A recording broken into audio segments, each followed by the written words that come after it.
Bismillahirrahmanirrahim. Alhamdulillahi Rabbil Alameen. Now, my dear fellows and students and colleagues, we are actually following the path of the knowledge for infectiology. There is infection in the disease, and we have reached up to some organism of the gram-negative bacilli. I started with the gram-negative bacilli. The commonest which I have dealt with are salmonellas. Salmonellas are of two types because it is a very big genus. It has got non-tapetal type of salmonella like Salmonella typhimurium, Salmonella novaci, or Salmonella enteritis. And these are the organisms which can cause the food poisoning. And I have already said the incubation period is about 10 to 12 hours, but it can extend up to 24 hours, and in certain circumstances, the lethal dose or the infectious dose is 10 raised to power 8 or more than that. It means possibility that the incubation period may be higher to that, and that is 10 raised to power 10 even is noted. This is the one part which I have discussed in detail. The other one is the tapetal type of the salmonella. Salmonella, that is called the Salmonella typhi, and Salmonella paratyphi A, Salmonella paratyphi B, and Salmonella paratyphi C.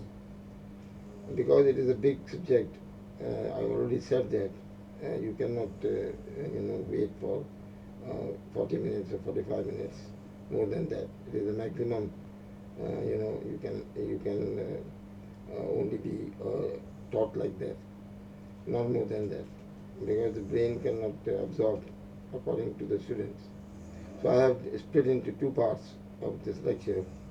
The first part has been given by me, that what is the cause of the enteric group of fever.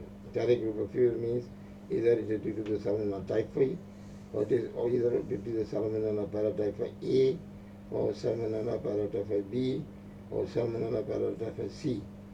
Now this is called the enteric group of fevers, not the enteric fever, but enteric group of fevers. Even some of the cases where the non-typhoidal Salmonella can may be included in the typhoidal enteric group of fevers, because they penetrate into the circulation and will follow the inflammatory paths, that is the bacteremia, septicemia, pyemia, SIFs, MODS, and so on. Sepsis, septic shock. If they are causing like this invasiveness, because of the invasiveness, they also included in this group. Anyway, the management will be the same. In the end, you will say that the management of either you will go for this or this will be the same. Now, I am talking now the second session of my discussion, and that is session 2, classical enteric group of fever, session 2. I am Professor Sayyid Rihadar. I am a visiting professor of medicine at Sindh Medical University. Just for what is called as the starter. You know what do you mean by the warm-up exercise, the starter. I'm enabling you to commit to memory. This was actually one of the BCQ which was asked by me to make many big. I have already designed BCQs for the undergraduate and postgraduate examination. I think it is more than 800 BCQs or MCQs has been given by me to these to the institutes. One of this is this one, that an 18-year-old had fever of 2 months duration. Even that is crossing 8 weeks. Now, physician diagnosed enteric fever and tried 5 different regimes. The clinical grounds, although they are not the specific parameters, but they diagnosed on the clinical grounds, the enteric fever. Or some of them have been diagnosed this enteric fever as serology. Serology is not has got the specificity and sensitivity to diagnose it. So it is discarded in many Western countries and in America. Even Australia has discarded this serology for this enteric fever. Only their experience and the clinical scenario and directly from some of the biology, the biochemistry can help you in diagnosing this fever. Remember this important point before going forth with. Now recently he was declared as myelodepression.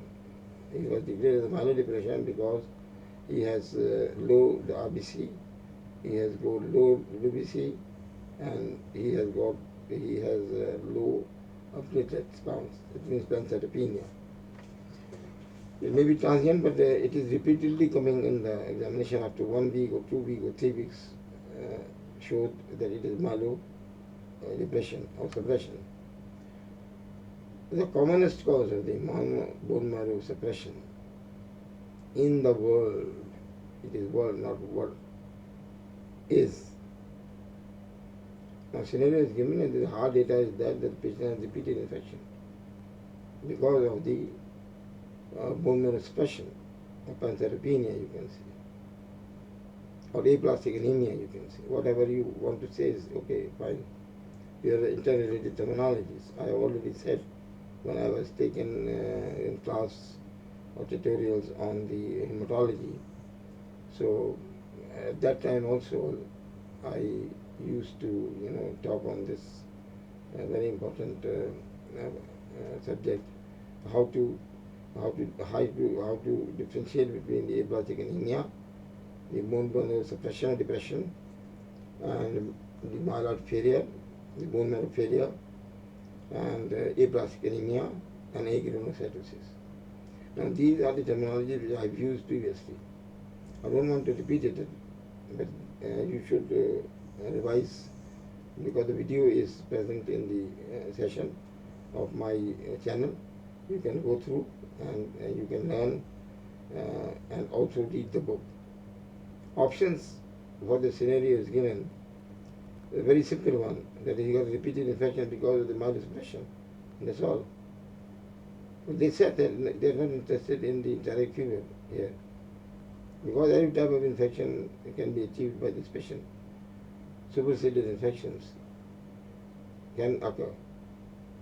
So the thing is this, they are asking another question, that the commonest cause of the bone marrow suppression in the world is alcoholism or renal disorders or the drugs or the malignancies, and again this is gram-negative infections.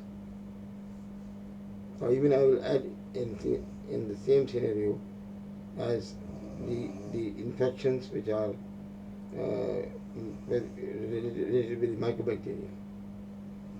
The possibility of the viral infections. So I will divide into three.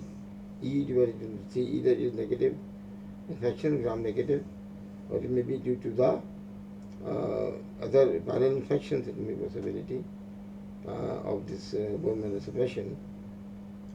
As I said, that it is possibility of the viral infections. So gram-negative infections or viral infections may be possibility, and other microbiological agents can also be included under this E. So this is, one is gram-negative infection. It was here it is enteric fever, salmonella. But other infections may be there which can cause this bone marrow suppression. So what is the answer? Now how we pick the correct option? This is the problem, because this can cause, this can cause, this can cause, this can cause, and this may be the cause. He said the commonest EST, that is not common. Globally speaking, he's talking about in globally. Alcoholism is definitely one of the agent which can cause the bone marrow suppression, yes, directly or indirectly, because of the many reasons. But it is practiced in certain countries, not all countries. And even in those countries, 30% or 40% people definitely they are using it. So I will give 100 from 100 marks, only 10 marks. What is limited to the geography of the world. Renal disorders. Now, renal disorders can cause, first of all, definitely they cause platelets, and then they will definitely granulocytosis, and then can cause the renal, RBC suppression. It is possibly yes. In case of uremia, this is a possibility, but the uremia is not the commonest problem in the world. Although this can cause, definitely this can cause, no doubt. So I will give the 20 marks. Then coming the malignancies. Different malignancies which metastasize, primary or secondary, to the bones. Bone marrow is the active part to produce the red blood corpuscles, WBC and macrokaryocytes. So they depress it by infiltration. They infiltrate it and they cause this type of myelosuppression. But how much malignancies and what other types of malignancy can do it? So I will not give the marks. I will hardly give it marks of 10, not more than that. Now, E is a gram-negative infection or viral infections or other infections like mycobacteria, I said, and including the HIV also, causing the bone marrow suppression. Yes, it will cause the bone marrow suppression, yes. As a persistent viremia or a persistent bacteremia possibility that they can invade the bone marrow and reticuloendothelial system and cause this bone marrow suppression. Yes, it is. We have seen many cases. So I will give it to 30 marks. 30 and 10 and 10 and 10. So for the exclusion criteria, it means the only thing is this is remaining now. Drugs. Now drugs are, a lot of drugs can cause it. Even you are treating for the enteric fever, the drug which is very powerful was chloramphenicol. It can cause the aplastic anemia in about 7 to 8% cases at one time. Now it is declared safe in children, and it has got highly specific drug for this condition. Chloramphenicol is also used in cases of the meningitis, Haemophilus influenza, meningitis, even meningococcal meningitis. So chloramphenicol is not the drug actually which is discarded. It will be used in a specific condition only, and you will go for monitoring the patient. It is a killing disease for the enteric fever is concerned. Very, very highly specific chloramphenicol. But it can cause aplastic anemia. How many drugs you are taking day by day, Now let me look. The antibiotics you are using, the analgesics, the hypnotics, the tranquilizers. You are using these drugs, the COX-2 inhibitors, and you are using the also for a different type of problems, that is what is called as the spasmodic drugs and other things. A lot of drugs. One of the major drugs which you are using are the NSAIDs. And one of the NSAIDs and the paroxicam, if you use the paroxicam for a longer period, it will cause bone marrow suppression. On one hand, and on the other hand, it will cause analgesic nephropathy. The drugs over the counter there, they are using the drugs without asking that any side effects are there. Mefenamic acid is one of the culprit drugs. Indomethacin, phenylbutazone. These are the very common drugs at one time. The mefenamic drug is still using in many countries, and it is over the counter drug. If you use as an analgesic or antipyretic for a few days, no problem. If you are going for a prolonged period of time, it will suppress the bone marrow. Because drugs are used, remember, millions of dollars have been spent daily by the people to buy the drugs. To buy the drugs, it means the drugs is the only option here left. behind, commonest. So I will pick the C. I have given this question to the IMM candidates, intermodular examination, who are going for the MCPS examination, or rather SCPS Part 2 examination. So they, about, you can say, 60% selected this course. It's nice. But 40% have not selected this option. They go for this, malignancy or either negative infections. Some even alcohol, and 3% to 4% mark it renal disorders. Underground background knowledge is important to answer this BCQ. A story is enclosed in this BCQ. Quickly going, if you are going quickly, the hard data should be checked out. Or sign cone of the disease is going to be, if it is present, it should be checked out. The fever, he had taken repeated infections. Even the patient has got 2-month duration fever, is a PUO. A lot of drugs already have been tried. And they make this person actually in a negative feedback mechanism, myelosuppression occurs at the end of the day. So this is the correct answer. So I have actually given as an example how to pick it up. Now coming to the remaining tutorial, we have reached up to the diagnosis of the enteric fever or global fever. The only gold standard for the typhoid fever is, remember, is the blood culture. Now CBC can be helpful indirectly. Hemoglobin, because it is a bacteremia, it will not actually suppress it at that time, the first week is concerned. But at the first week, it can suppress the platelet counts. On the second week, it can also suppress the WBC count. It can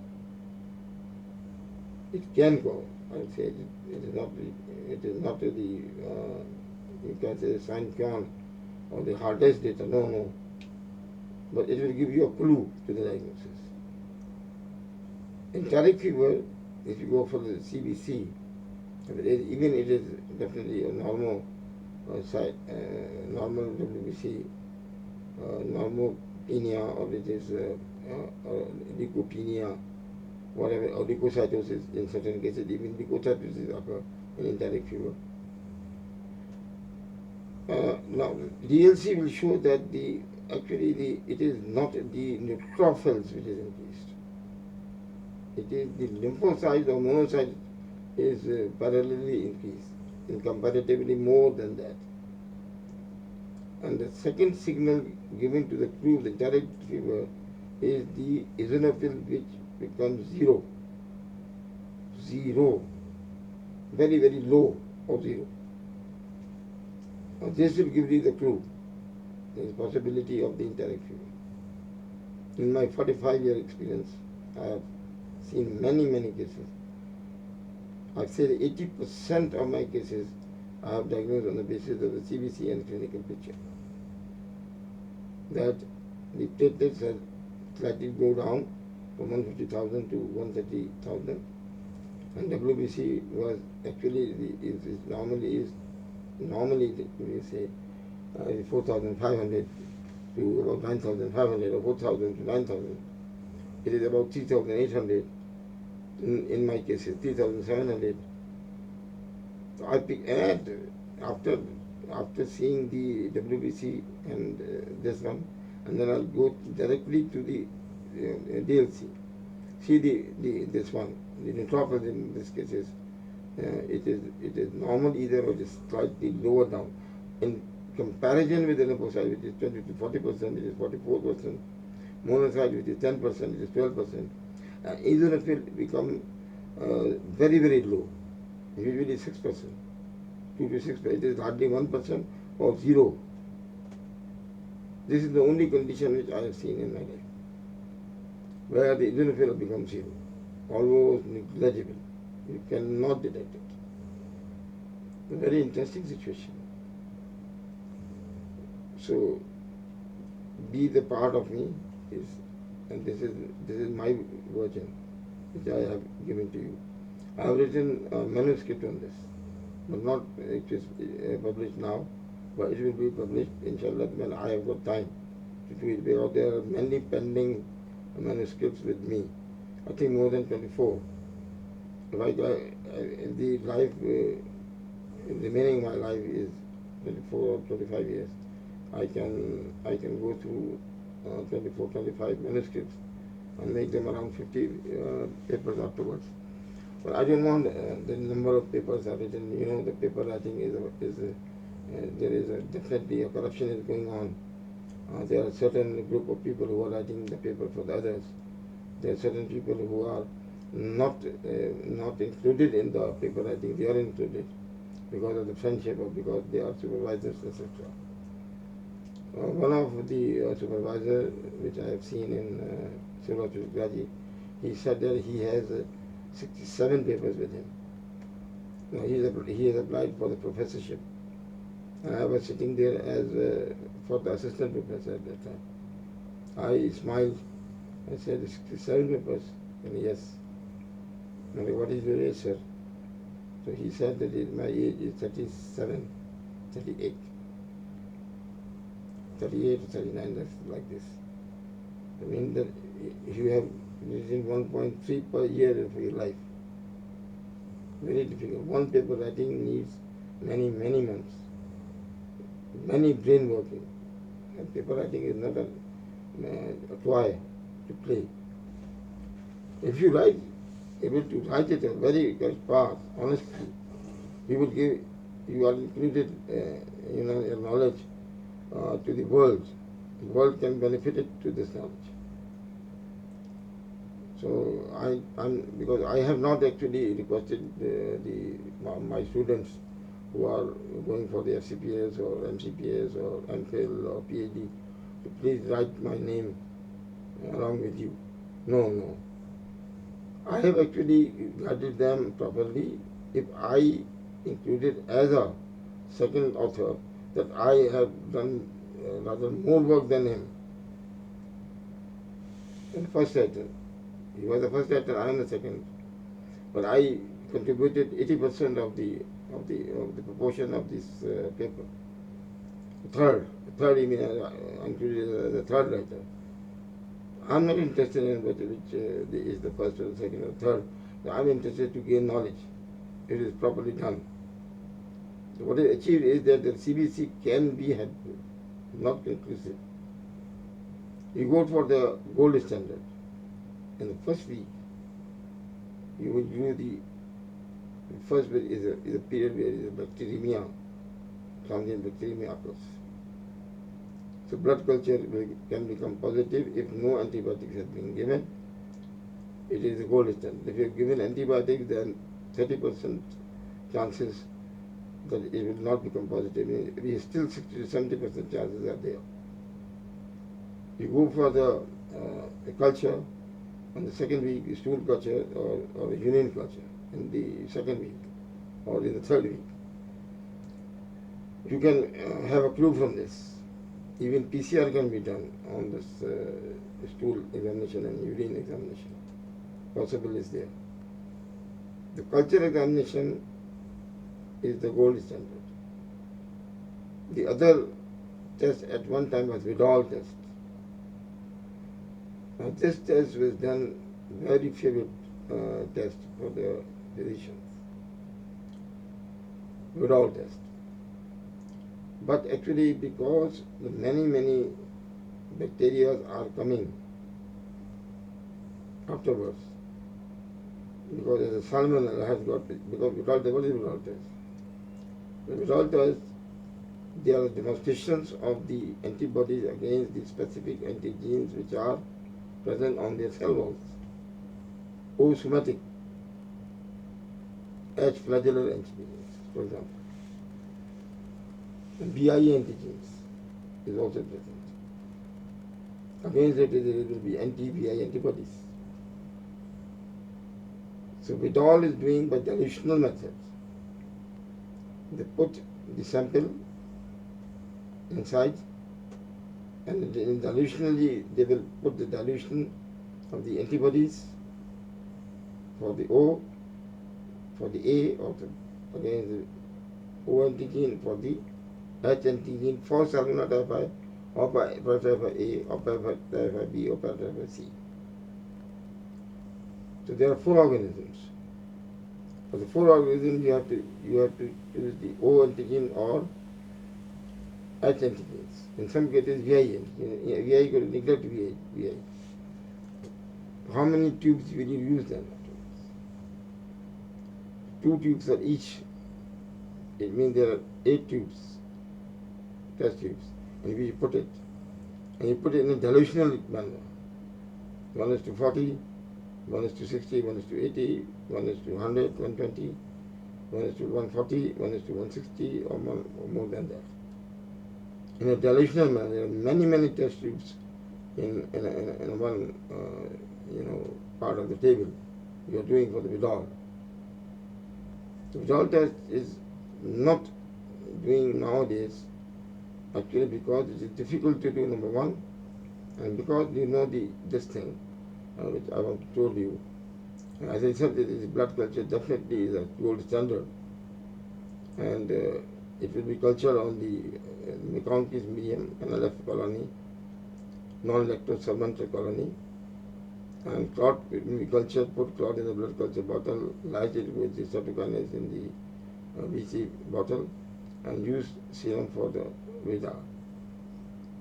The culture actually is done on McConkey's mediums, or specific medium is used here, subculture, non-lactose fermenters. And you can go for culture insensitivity. I was talking about withdrawal. Remember, I am still on the withdrawal. Withdrawal is under discussion. But there is a specific media other than Wilson blade media or territorial blood agar can be used in certain cases, where subcultures have been done, and they diagnose it like this. This is the correct method. And they enriched broth for the culture of the stool and urine saline. Because this is again another sample of stool or urine, which can be diagnosed in the second week onwards. In the 3rd week onwards, the culture becomes, less chances of become positivity of the culture, or urine, or a stool, or a blood. Less chances are there. You go for serology then. But there is no chance. You have to go for the serology. One serology we are discussing, under discussion is withdrawal. Why withdrawal is actually not specific. Specificity is lower down. Because of this long list of the salmonella, which you cannot even, if I will, nomenclature has been given here. If I will read from it, you feel nausea and vomiting. Only thing is, their long list is given. About 70, 80 bacteria, serotypes. And they have got the H. phyla antigens or O-somatic antigens. And VI and other antigens also have been given here, although I don't want to discuss. But because of the antigens, they are also present in Salmonella enteritis, which is a bacteria which is present as Enterobacteriaceae coliform bacteria in your intestines. And other bacteria very similar are also present in your intestines, as the common cells. So if they cross-react because antigens are the same, they are H. flagellar and O-somatic, so false positivity chances are more, on the one hand. Secondly, the methodology you are using the dilutional method. Maybe possibility that the technician doesn't know how to do it. It may be the false negative or false positive then. Again, the technical error occurs. Thirdly, those people who have got a previous infection 3 months back or 6 months back, they become positive for this withdrawal again. And then another problem is going on with the vaccination programs which you are doing it, which causes the false positivity of the test. So these are the limitation of the withdrawal test. It means that the withdrawal test is limited test. This is agglutination test, which detecting the antibody against O, somatic wall antigen, and flagellating antigen. And so there is other antigen also. This is the VI antigen. The VI antigens, dilutional method has been used for the detection for the carriers. Not they are using commonly. Epidemiologists are doing this test. We are not doing this test. The withdrawal is not actually discarded test. I said not, it is not discarded test. Intelligently, if you use this test, it may be a tool, helpful tool, not the diagnostic tool. A rising titer against the O or rising titer against the external antigen, whether it is salmonella typhi or salmonella paratyphi or B or C, A or B or C. There are four organisms. You are doing 4 organisms. It means that if you are doing after 5 days, every 5 days, if there is rising titer, for example, at the start of this process, it was 1:40, and then it becomes 1:80. In the second week, 1:80 or 1:100. Then rising titer is definitely a very important marker in diagnosing the enteric fever, along with the WBC, the blood CBC. The blood culture is definitely our gold standard, no doubt, but you have taken so much antibiotics that the suppression occurred and the technique was not properly done. Subculturing technique, there is a specific technique which you are using on a different type of special media. They are not doing it. So it becomes negative. So it is not a helpful tool in most of the cases. How many blood cultures you have seen in your life become positive? I have seen only 8 cases in my life. And I have seen more than 140 cases of definite enteric fever in my life. Out of it, only hardly seen in blood culture in tertiary care setting is 6 to 7. The percentage is less than 2%, which is positive. In my survey, so we detect we diagnose the enteric fever on the basis of other things, because the chances of the positivity for the culture is less in our country because of the drugs you are using. ये नहीं है तो अफ्रोक्सिसिन खा लो, ये नहीं है तो फला खा लो, टेट्रासाइक्लिन खा लो, ये खा लो, फला खा लो. Suppression हो जाएगा and chances of positivity कम हो जाएंगे. Even technical जो आपके पास जो technician इसको करने वाले हैं, they are not trained actually for the subculturing techniques specifically. I mentioned that previously. So withdrawal has got only one thing which is important, that is the rising titer. We are doing again and again 3 or 4 times samples, then you can get it by what I said just now. So agglutination test. It is an agglutination test. So you agglutinate, you see the agglutination at the level of 1:40 or 1:60 or 1:80, like this. Rising titer is important. I have repeated many times this terminology. This is a test which is remaining in your hand. No, don't. Even Montrose test that for tuberculosis is not discarded. It is helpful in epidemiology is concerned. It can be diagnostic in certain conditions.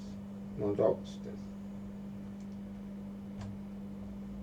So the withdrawal is concerned, regarding the withdrawal is concerned, I take like this. If it is O antigen, because we have to remember this thing, remember that it is an acute condition. If it is, and it is acute condition, or by the typhi or paratyphi. If it is extrageral antigens positive, or rising titer is present, then it may be possibility that this is an infection in the past. For example, he had got enteric fever 1 month back or 2 months back, still present, positive withdrawal test. The withdrawal test is diagnosed on the basis of ooth-somatic antigen rising titer. It means that as fragile, yes, it is important. It means that the past infection has been there. He had the typhoid fever. Because typhoid fever is a natural history for the 3 to 4 weeks. Whether the patient alive or whether the patient will die. If you interrupt it at the correct time, there will be no complication and the patient will be survived and very easily come out from the problem. But if it is not, then he will die because of the complications. There is no problem of it. Definitely it is this. So it is the endemic titer or paired sera, and there are two types. Endemic, where endemicity was there. In Karachi, yes, there are areas in the Karachi where the endemicity of the enteric fever is more. Or in Sindh province, there are certain areas where this is more. So their titer levels are different. Paired sera means both seras will be taken for the healthy people who have got no evidence, no fever, no clinical condition in relation with the person who is now has got a fever, the paired sera. So they detect it like this. The paired sera is positive, even if crossed with the normal people who are absolutely normal. He has got nothing in the past and nothing in the present. It means it is false positive. So they do look. They are doing like this. For epidemiology is concerned, for as a clinician, rising titer. For what? Ooth-somatic antigen. But for what? For the biopsy of unknown origin. The patient has crossed three weeks and there was no diagnosis has been made. Blood pressure was negative even. Because he has loaded with the antibiotics previously. So this is the withdrawal test. I have talked much about the withdrawal now. And for carriers, VI antigen already said it, the rapid test is now available also. For the carrier antibody against VI antigen. For epidemiologists, they are using this. Now another important subject relating with this is the treatment, prevention, and control of the salmonella infections.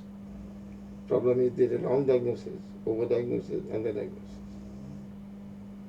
Where enteritis is concerned, because all type of organisms can cause salmonella genus enteritis.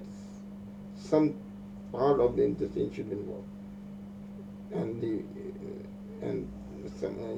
mean that it may be mild, it may be moderate, it may be severe involvement of the small intestine.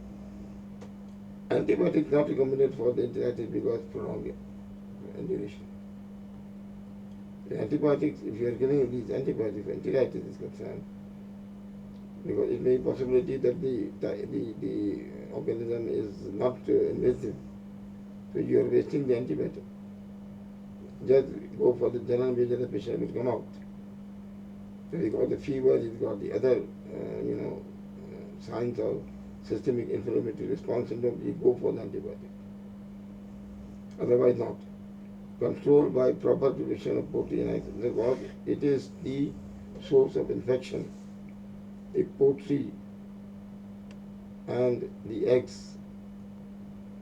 How many poultry farms are there around Karachi? You know that?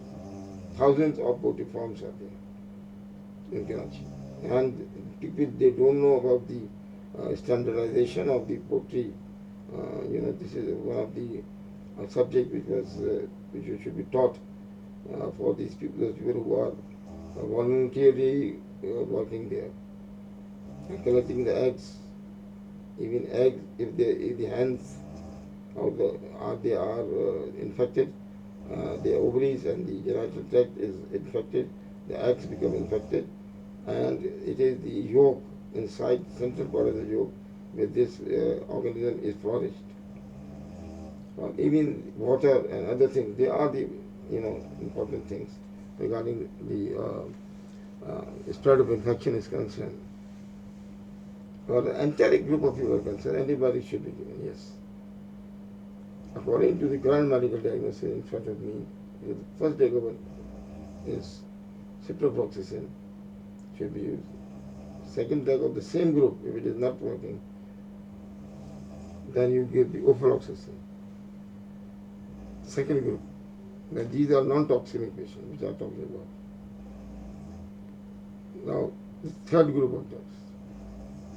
The third group of drugs we are using here mostly now are the third generation cephalosporins, ciprofloxacin, ciprofloxacin.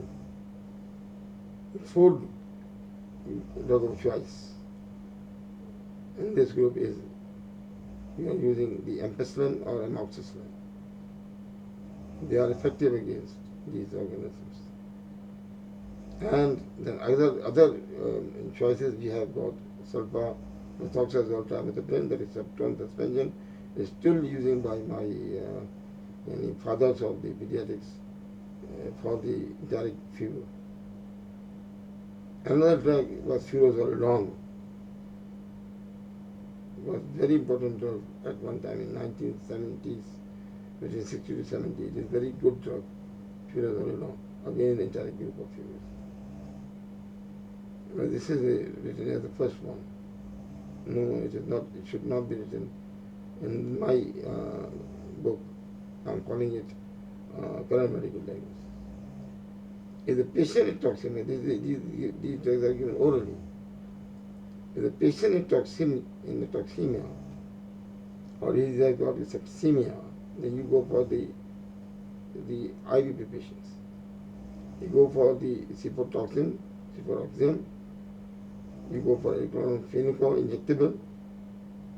Now it is very good drug to combat this infection. Or even you go for the other quinolones injectable. All drugs which are chosen for toxemia patient should be injectable. Mostly they are using this Ciprofloxacin for this condition. Mostly.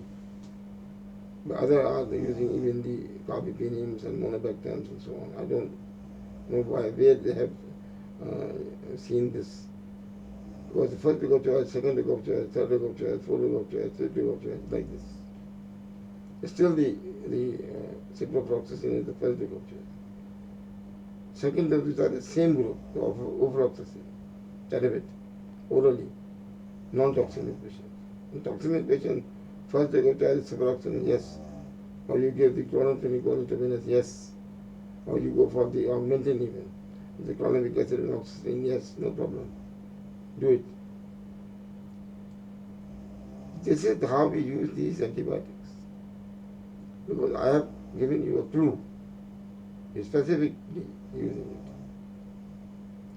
it. And then after the patient is treated, and afterwards you have to detect him that he himself is the carrier or not. Typhoid or paratyphoid. By doing the stool examination, possibility. Or if it is possible, by doing the bile culture, because if the bile is infected, it means that gallbladder is infected. And you have to remove the gallbladder for these patients. Otherwise, these patients are carriers forever for their life. And it is very, very difficult to treat these patients. Very soon the resistance develops. Remember, the drug of first choice, or second choice, or third choice, etc. in our country, because of the misuse of the drugs, because of the under dosage, most of the very powerful tools against the enteric fever have been gone as a resistance develops. For the multi-drug resistance is concerned, meaning that it is the ciprofloxacin has been failed, as well as ofloxacin or ciprofloxacin or amoxicillin with chloramic acid, etc., etc. They all failed. It means that it is multi-drug resistance type of enteric fever which is going on. The favorite subject in our country is concerned, because there is no checkout for the chemist or for the hospital. No inspection has been done. Only theoretical survey has been done. And that's why the resistance develops. A very common, very cheap antibiotics. Then you use the specific drugs. The recommendation for WHO now is that you have to use the now drug of the macrolide group, that is azithromycin. And according to other workers, azithromycin will be combined with the moxifloxacin for 7 days continuously. Even some workers have also said that the linezolid is also effective against these organisms. Linezolid is not using because of the fear of resistance. They are not limited condition. As a last resort, we use as linezolid. Remember these words, please. Vaccination can reduce the risk of disease for travelers in endemic areas or sub-endemic areas. Vaccination program is going on. It is seasonal basis or traveler based program. We use the vaccination, the TAB vaccination, typhoid A and B, killed vaccine, whole cell. It is injected when the patient wants to travel one place to the other. It is intramuscularly given. It will cause the reactive pyrexia. The patient, the people are terrified from it. That is why. Now, oral vaccination is also available for the enteric fever. Now here is vaccination. Oral TY21A. It is live attenuated vaccine. Salmonella typhi vaccine. Live, because it is a live attenuated, you cannot give to immunosuppressed persons. Exclude the immunosuppression and then give it. Capsule forms. They are available in the specific pharmacy in Karachi. Another vaccine is now invented is VI capsular polysaccharide vaccine. For those people who have got repeated infections, auto-infection, or carriers, they can be vaccinated against this.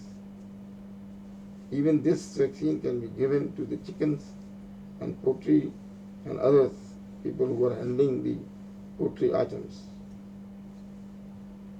This vaccine is very important. Capsular, it is capsular in form, it is not injectable, it is oral, it is capsule, both are in capsule forms. Easy to take it. Although it is costly item, but you have to use it in those, if you are traveling from one area to other area where the endemicity of the enteric fever is more, please use it. Or advise it. You can advise, you are an advisor, medical advisor. You have no power. So vaccination program has been done. The hygienic, what is going on is the hygiene. The people do not know how to hand wash. People do not know that the preparations which are going in the restaurants and the bakeries, etc., or handlers, poultry handlers, etc., these should be educated. So, on media is a very powerful, tool now. So lectures should be given for how to detect this infection. It is a killing infection if it is not treated properly.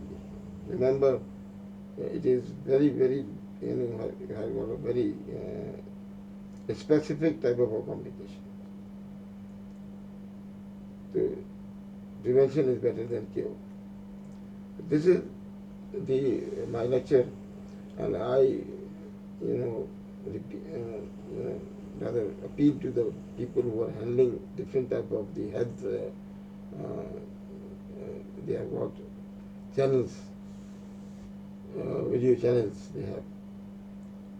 Well, all my colleagues are there, and my colleagues are also present, and my friends are also in India and Pakistan and Bangladesh. So they have to give the lectures to the people how to prevent the enteric fever in their society. So they can deliver lectures in the you can rather wasting money on the fancy type of advertisements. Rather, some part of the advertisement money should be spent on this health education for the people. Is important to combat this infection. It is a serious type of problem. If it occurs and if it is not handled properly, the patient will die. Specifically, children are affected more. So I am highly thankful that you have with me for the last 50 minutes. I am speaking continuously. And if, although I am not feeling well also, I am a sick person, and I delivered it in 2 sessions. Please repeat these sessions, one or more, and to understand and read from your book now, afterwards.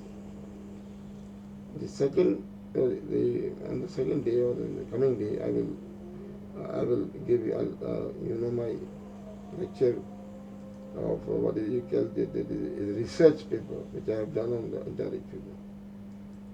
It is a new thing for you. I will cover all the things which are actually written in the book. It is not the bookish picture you will see as far as Enteric fever is concerned. It's something else you will see. We will discuss inshallah the next time, possibly tomorrow or day after tomorrow. وما علينا إلا البلاغ. السلام عليكم ورحمة الله وبركاته.